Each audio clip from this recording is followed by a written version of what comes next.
Okey, yang kaki mancing tu korang tengok ni kejap. Okey, hari ni aku bersama dengan adik aku dekat Bagan Pinang, Port Dickson. So, hari ni aku trip memancing menggunakan kayak. Best gang kat sini. Dan murah je.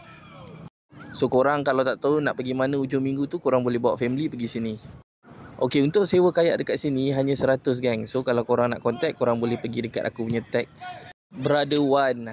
Dia sangat ramah gang. So, korang follow je rapat mana nak pergi. Okey, ni briefing aku pada hari Ahad itu hari. So, dia set up dulu dan bagi tahu mana spot-spot. So, dia ajarlah cara-cara nak berkayak yang mana tak tahu kayak tu. So, let's go. Okey, aku pun tolak kayak aku untuk terus pergi ni lah, sebab waktu aku turun ni air cetek. So, bila dah air dah dalam sikit baru kau boleh naik. So, sampai tengah nanti dia akan bagi tahu dekat mana spot-spot karang dan sebagainya. Jadi korang boleh follow dia je. Jangan kena follow rapat. Macam aku tak sempat follow rapat sebab dia laju sangat. Dia dah biasa, macam aku baru first time turun.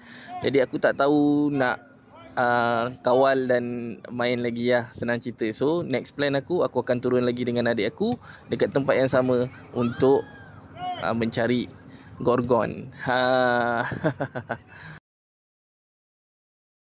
Okey, sampai situ saja video untuk aku kali ni. Korang tengok hasilnya. Okey, bye.